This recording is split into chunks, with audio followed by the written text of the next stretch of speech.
Good day everyone, especially to you sir. I am Merlin Aswad.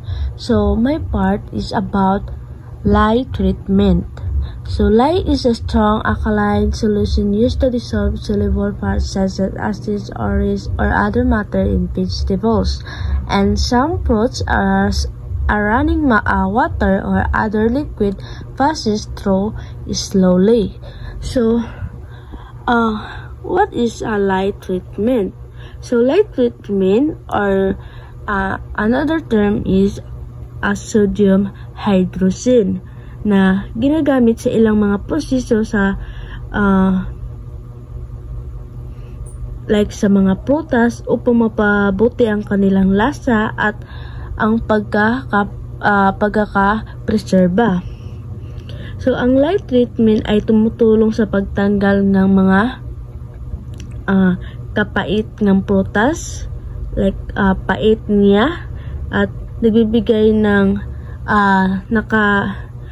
nagbibigay ng mga nakatatanging texture o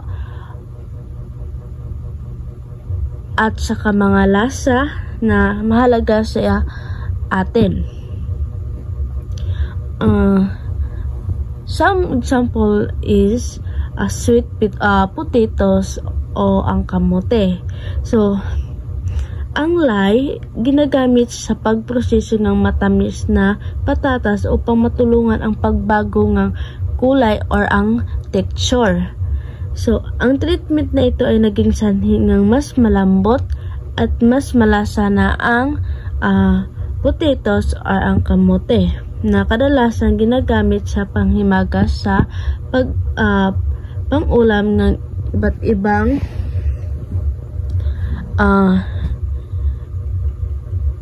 tao. And sa prutas naman, ang halimbawa dito ang mandarin oranges. So ang lye ay ginagamit din sa mga canned mandarin oranges upang mapabuti ang kanilang sweetness at lumambot ang balat. Ang proseso ng pag-cure gamit ng lye ay nagpapahintulot sa mga prutas na mas madaling matanggal ang kanilang balat na nagiging mas essential para sa mga industriya ng pag-aani at pag-process sa mga prutas. Next is about processing fruits by sugar concentration. Pag sinabi nating sugar concentration, so ito ay tumutukoy sa dami. Ang prutas ay kadalasang pinapanatili gamit ang asukal upang pahabain ang kanilang shelf life. So, ang asukal ay maaring ilapat sa buong prutas ng mga hiwa or ang pure at maaari itong gamitin sa anyong syrup, tubig o katas ng prutas. So, upang makamit ang isang concentration ng 40 to 65% na tinatawag na saturated sucrose sugar level.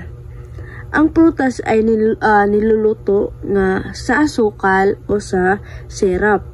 So, ang prosesong ito ay tumutulong sa pag-iwas sa pagkasira o pagbuo ng mikrobyo, habang pinapataas ang tamis at lasa ng prutas.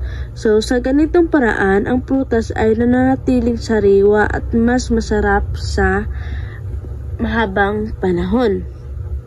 For example is, pamilyar naman tayo sa mga buko juice, pineapple, o like ganyan na mga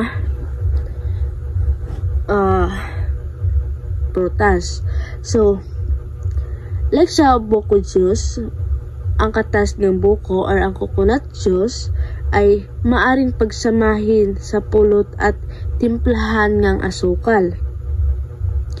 Ang halo ay pinagpainit upang maabot ng tamang concentration at pagkatapos ay maaari itong itagos sa mga bote o garapon.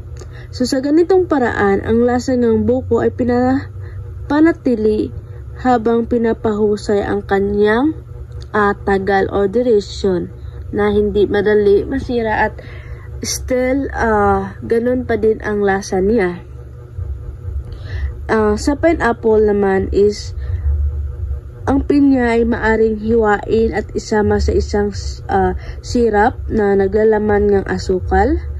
Matapos ang ilang oras ng pagluluto, ang mga piraso ng pinya ay naging malambot at mas matamis na mainam bilang panghimagas o sangkap sa iba pang mga dessert. Next is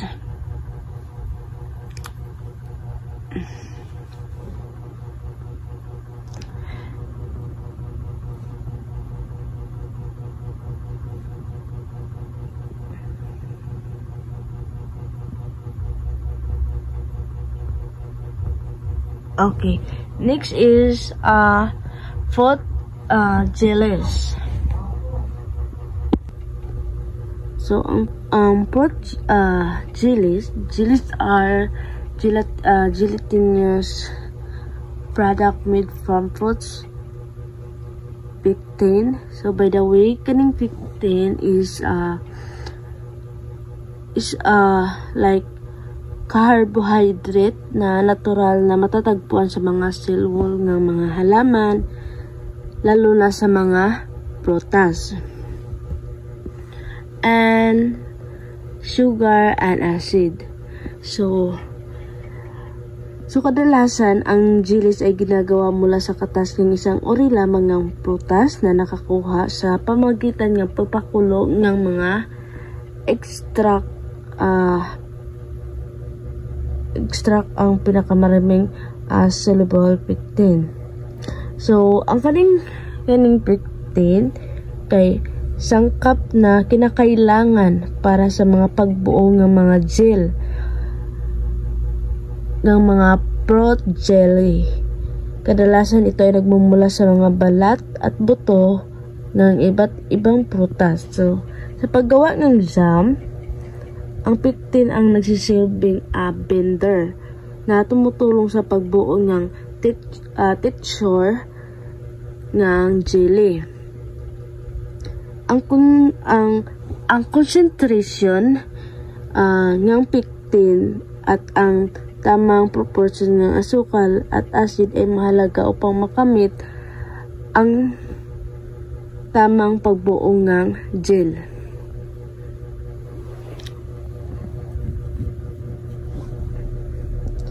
So, like for example, sa process aning cranberry jam. So, first is prepare the fruits. So,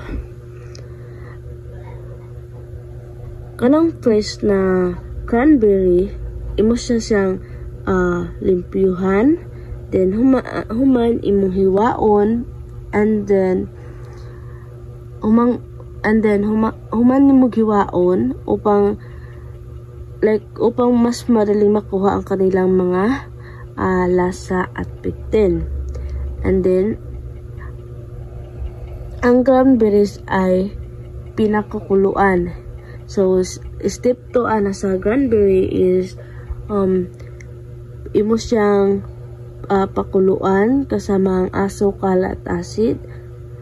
Ang init ay nagbibigay daan upang ang pectin ay may extract mula sa prutas, habang ang asukal ay tumutulong na mapanatili ang lasa at kaligtasan ng product. So, sa step 3 na punta is ang pagbuo ng gel. So, sa tamang concentration ng asukal, karaniwang nasa pamamagitan ng 60 o 55 60 to 65% ang pectin ay nabubuo ng gel na nagbibigay ng cranberry jam ng kanyang tanging texture. Ang acid tulad ng lemon juice ay nag-aambag din ng proseso sa pagbuo ng gel. So, ikaapat ang pagpapalamig at pag-iimbak. So like napuno na ang baguman, like napuno na ang jam sa garapon, ito ay allowed na siya na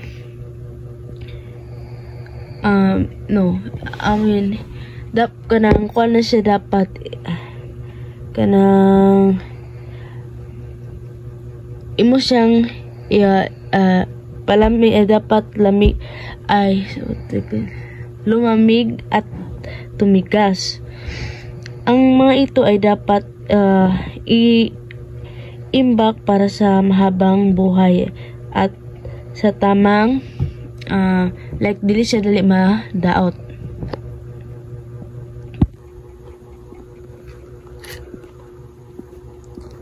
So, a good jelly must be clear, shiny, transparent, and with a color specific to the fruit from which they are obtained. So, ang jelly daw, ang isang magandang jelly ay dapat clear and shiny or malinaw at makintab. So wala siyang what do you call this?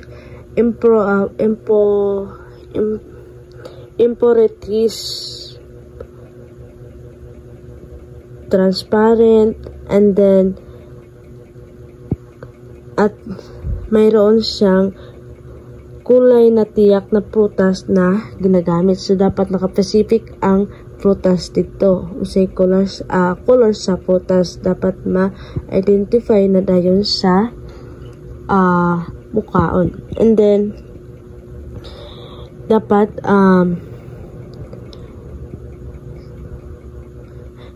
dapat nanatili ang hugis, or kapag inalis mo sa garapon ang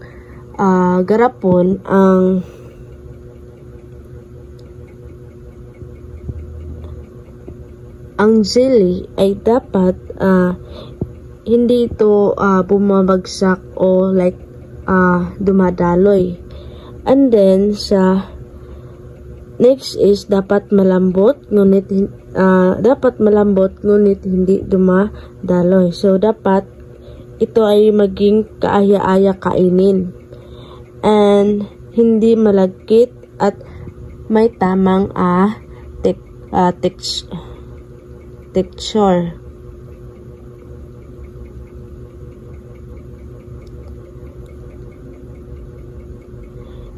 So sa tamang lasa is dapat napanatili ang tunay na lasa ng prutas. So mula sa kung saan ito or unsa na prutas ang like ginajili. So example is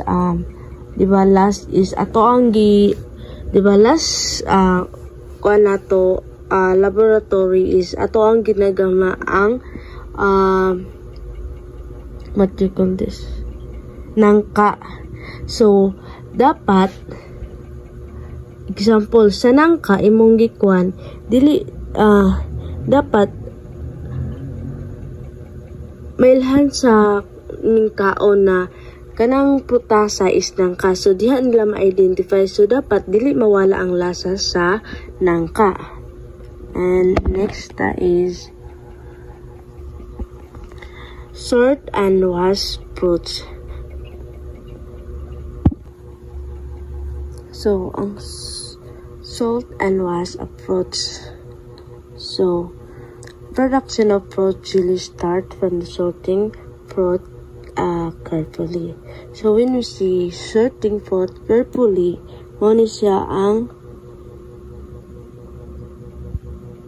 like for example sa sorting fruit,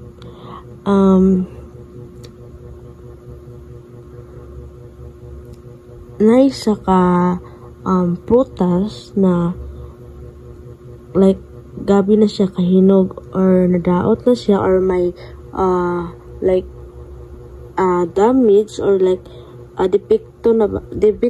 depekto siya, imo siyang hihawa.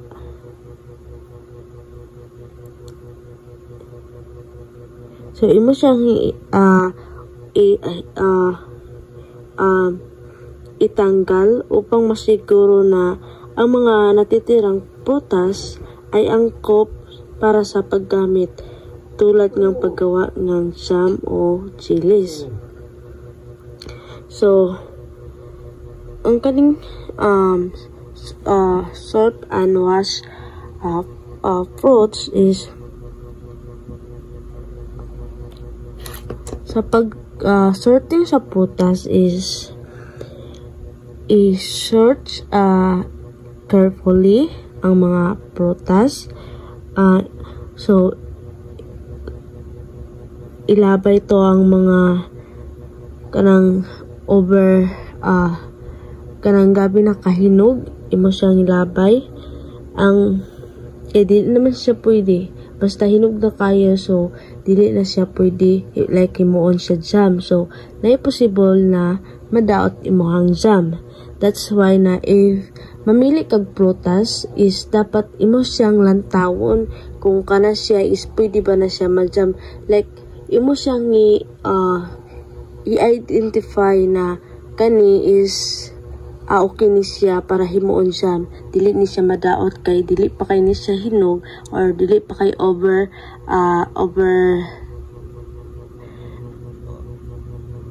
overripe.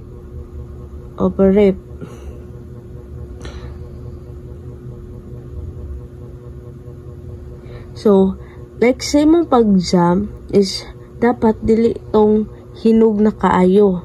So like dili siya asin na hinog, kanang kay possible man god if hinog kayo siya, so pwede ma-daot imohang hikihimo na jam. So like for example sa imong paggama sa jam, mamili gyud kag mga prutas na sakto lang ang pagkahinog.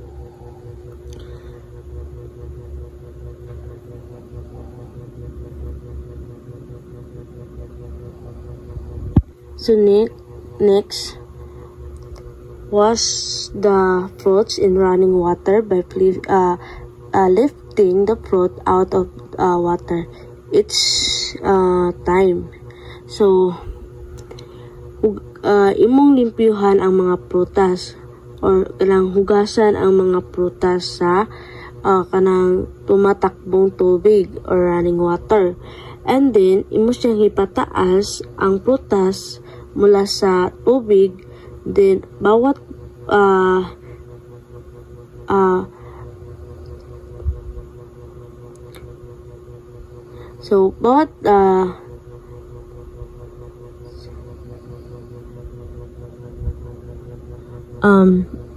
bawat sa kato imong pagpataas sa fruits is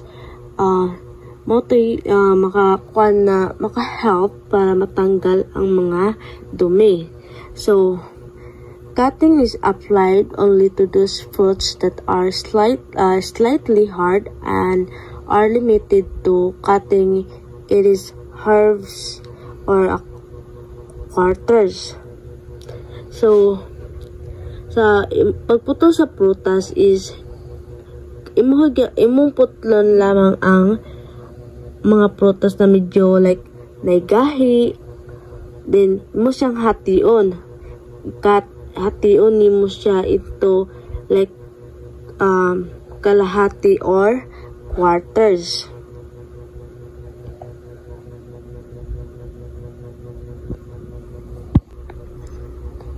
Extracts the juice.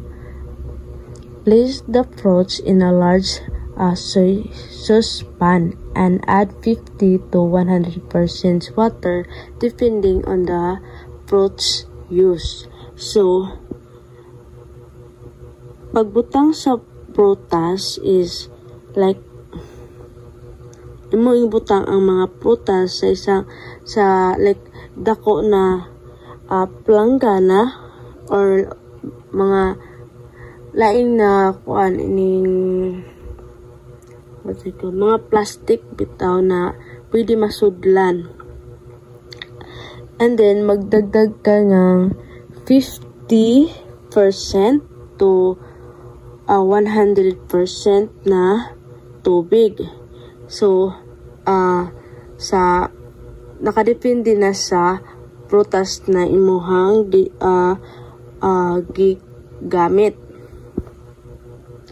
Then simmer until the fruits is soft while stirring occasionally to prevent a scorching. So, magpakulo, like pagpapakulo or pakuluan ng mixture sa mahinang apoy, then hanggang sa maging malambot ang prutas.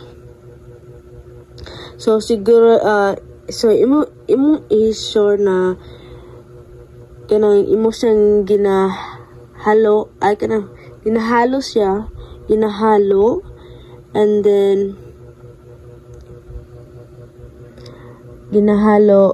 like ginahalo ito paminsan upang hindi kanang para dili siya dali masunog. So dapat pag magpakulo na ka, imo siyang hihalo-halo. So imo siyang hihalo para dili siya makakos na masunog to imuhang mixture. Do not overboil to avoid 15 degrees. So moto siya, ayaw kayo pa palabii. When the fruit is tender, stir using a colander, then stir again using the double layer cheesecloth or a chili bag.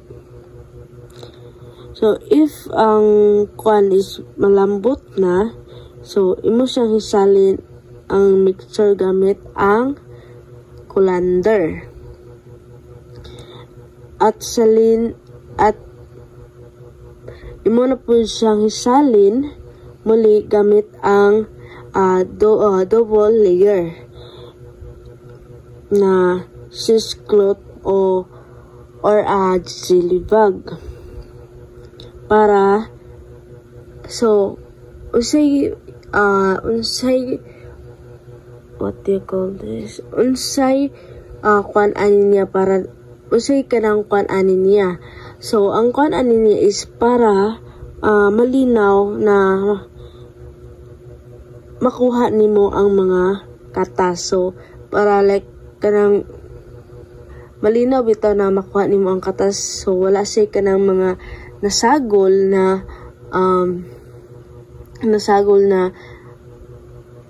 like basa ka ng kwan, marag na pa mga mabilin gagmay. So using sa mga kaning colander or double layer na or chili bag, so ang katas ato is malinaw ang imong mga nakuha.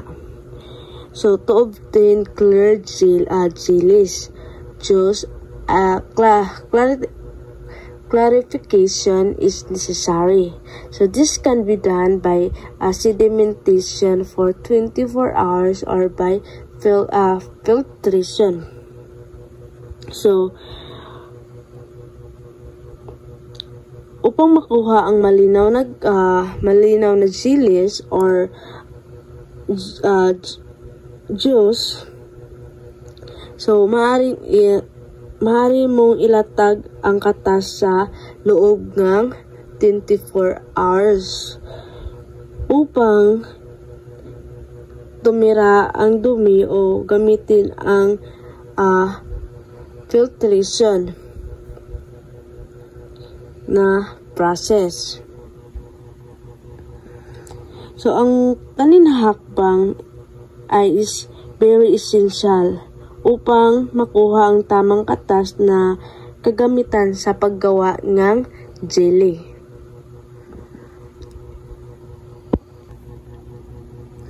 So, next is about, so if you are beginner in jelly making, it is expected that your work or product will not be perfect in your first try. So, diba, this is true because sa is na-try good na ko ni, and then like sa laboratory first make nangka jam. So actually bago pa sa ako ang like pwede din naman nangka jam pwede din ang nangka ma-jam. So as a beginner is pagbuhat na ko ato na expected gid na ko na dili gid to siya perfect kay first time po na ako to makabuhat ato, and then wala po ko kabalo unsay process or unsaw na siya pagbuhat, unsaw na siya pagluto, unsay mga like mas murag sekreto or secret para makuha na ko to na texture sa jam na dili siya dali madaot, and then lami siya, and then nanapitaw. So mag-expect gid ta na sa atong first entry dili gid perfect. So but kana na kwan is maka-lesson learn na ta. So sa sunod like ma-adjust na nato like for example gipas na nato ni sir, and then si sir gi-explain sa to ana why na nato like sa jam na nga daot kay wala nato nasunod ang process sa paggama. For sa ako di ay is namutana kong sir is about sa nganong nagkwanto na daot akong jam. So and then gaas si sir sa ako na unsa na ko siya pagluto. So akong gamit ato is ang kalayo. So dili di ay prepared ang kalayo ang gamiton kay dili na to ma-adjust ang kainit sa kalayo. Dili unlike sa like gasol pwede na to na siya i-adjust kung murag i-adjust na to siya na dili lang as in na init kayo para ang jam is sakto gyud ang pagkaluto, and then dili siya murag madali bitaw pagkaluto, murag makuan gid ihang pagkaluto bitaw. So if you are beginner, so like magama sa mga jelly making, so dili gid na ma-expect nato na perfect dayon, no? Na po time na perfect na to. So thankful gihapon ta ato. So you will be encountering some problem. Knowing this problem will enable to take the necessary precautionary measures so that this will be avoided. Yes, so like katong example sa paggama sa jam is ako sa apoy na ko siya ginabuhat is i-avoid na nato siya to. Marag na kuha na to na okay, dili na siya pwede ana kay dili na to siya ang kainit, dili na to ma-balance. So marag mas preferred ang sa gasol kay pwede nimo siya i-adjust na dapat ang kalayo is dili as in na gabi ka kusog. So this is like ganina I said na lesson learn na to na dili na to na usbuhon, i-avoid na nato siya na okay dili na ni siya pwede kay ay makakuan din ni siya, dili siya pwede ani na kuan kay masobraan na siya or inana something. So here are some of the common problems encountered in making fruit jellies and their possible causes. So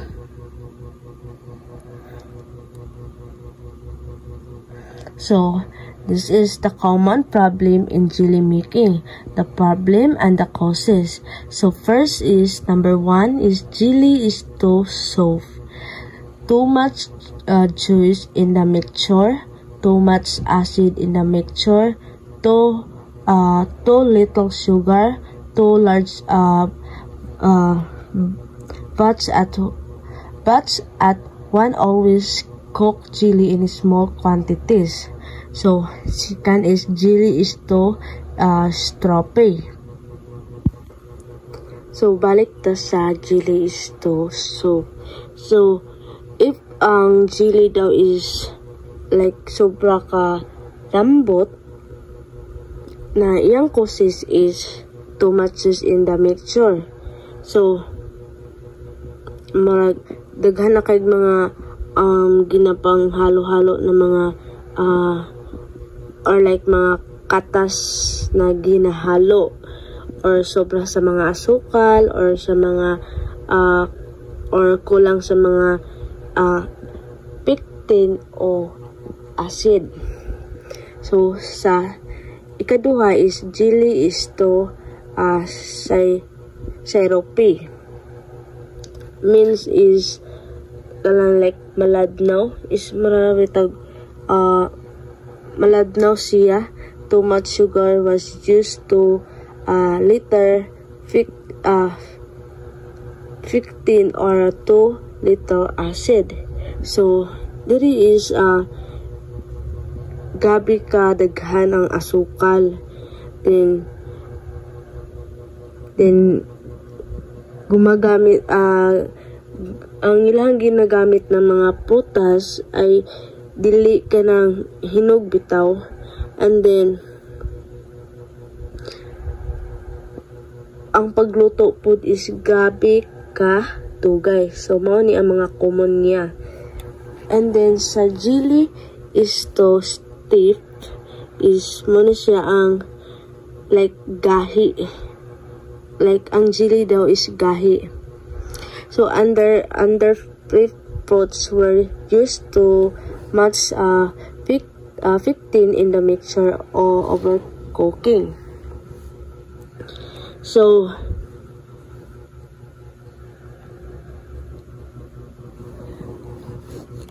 ang kaning number 3 is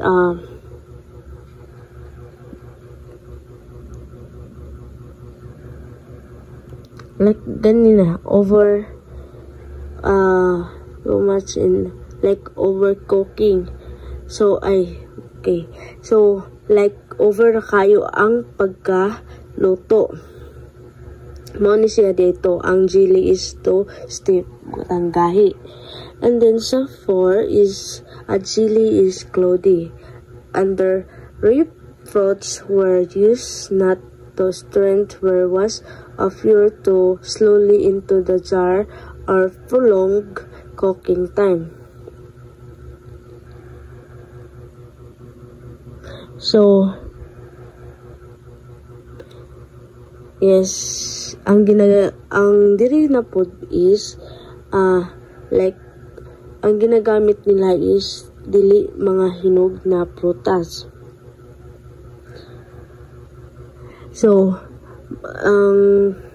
ang pagkaluto ani is like masyado lang siyang mabagal, and then anyan niya gisulod sa garapon. Next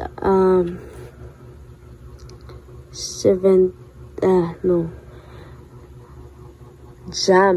So actually familiar na ta ani sa jam, but dili siya guava atong nabuhat nakuan, pero same gapon. So ato is guava sa jam sa nangka jam. So jam are made from all varieties of fruits and prepared by boiling the whole or pieces of fruits filled with the sugar to moderate thick consistency without retaining the shape of the fruit. So kaning jam is ang mga fruits or like mga prutas na ginagamit sa jam is lahi-lahi. So kaning jam is first is kanang magpainit pa kadaan sa mga prutas or ipakulo ang buong prutas o like mga gina-slice or ginapiraso nga mga like pieces of fruits, pulp, like, and then together with the sugar para moderate siya sa thick consistency. So sa pag-process, sa kaning pag-process,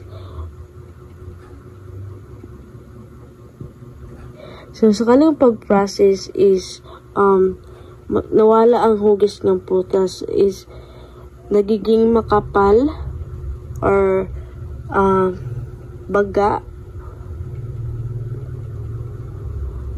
ang resulta ani.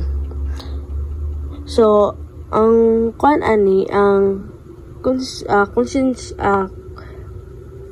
ang layunin niya is ang layunin sa paggawa sa jam ay para or upang gawin matamis, masarap ang fruits or jam habang pinapanatili ang lasa nito. So man imo mga ingredients na ang sugar is para mapanatili ang lasa sa fruits.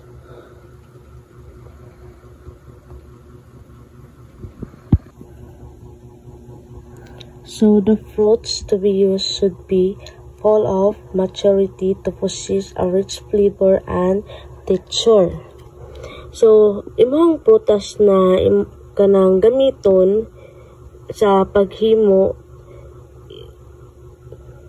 like bayanhig, guava jam. So imong bayabas na gamiton is dapat hinog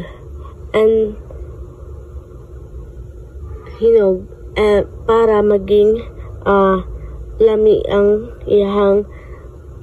og ang ihang damang texture. Some fruits require filling, others do not. So